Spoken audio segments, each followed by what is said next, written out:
Hey there folks, Joey D'Angelo's here with another episode of Silent Film Saturday. This is, what is this, 89? I guess this is episode 89. I haven't done an episode in a couple weeks, I'm sorry.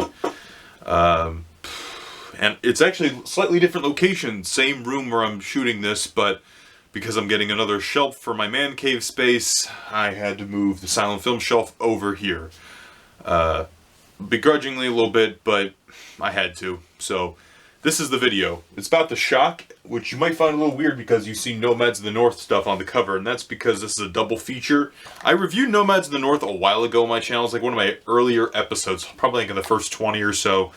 There's no bonus features on this disc, if you remember me saying. It's just two prints of the film, or two movies, Nomads of the North and The Shock. The Shock is a digitally mastered from a duplicate negative. The video is tinted in authentic period style and is accompanied with an orchestral score using authentic arrangements compiled and conducted by Robert Israel. I like Robert Israel, so the music actually really works well. It's sentimental, but it kind of works for the whole story. You have Wills Dilling, played by Lon Chaney, of course, who, you know, his legs don't... He's crippled, basically. Handicapped, if you will, and he's a criminal at the same time. And then his boss sends him to another location to work, so that way, you know, lower the heat from the cops. But then he falls in love with the place that he works at, like that. His new boss's daughter, and she is in love with another guy. And there's a lot of crime, there's some twists and turns in this one, so it's actually, I was actually kind of surprised. I had seen the movie before, but I hadn't seen the movie probably in a good four or 5 years. This was one of my first Chaney DVDs I ever purchased, so I obviously was, when I was first getting into Chaney, I was watching a lot of his films and a lot of my, own. But this was one of my first DVDs, like I said, and The Shock at the time was one of my favorites, and I actually still kind of like The Shock. The acting from everybody's superb. I mean, not superb, but like they're good. They're pretty reasonable, actually. Chaney in particular, but I'll get to him later. I forgot the actress's name. It said Christine Mayo, I believe, who plays Queen Anne. She's like this crime lord. She's kind of the main villain of the piece. And I think she's quite good in the movie. It's also nice to see a female villain as like a leader of an organization, so to speak. In addition, I think the love interest, she works fine. The love interest guy in this one, he's not as noble as you would think he is. I'll just put it like that. So it's not one of those situations where Chaney, he's kind of off, and then the main hero is like this golden model of a man. No, he's kind of a little sketchy too. So it kind of puts them at an even playing field, in a sense, even though Chaney doesn't have the use of his legs.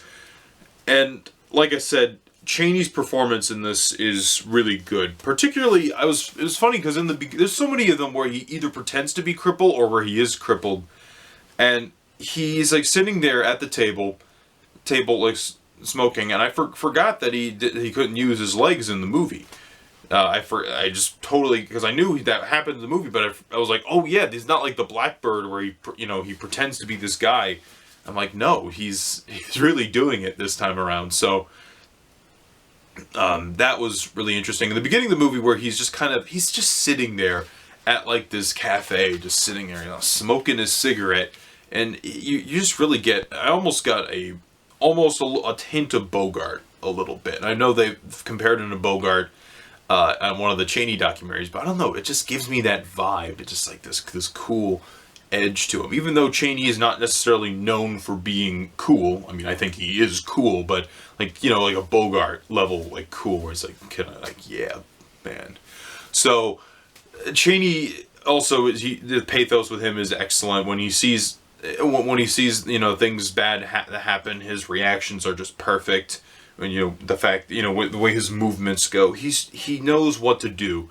And his performance works. Where sometimes, like in Nomads of the North or The Trap, I feel his performances are a little much, a little excessive.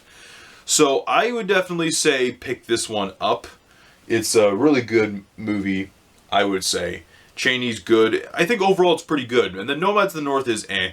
So it's a Chaney double feature, but if you're a Chaney fan, you got to take what you can get because not much exists. Next time on Silent Film Saturday, Fritz Lang returns with Dr. Mabusa the Gambler. See you guys next time.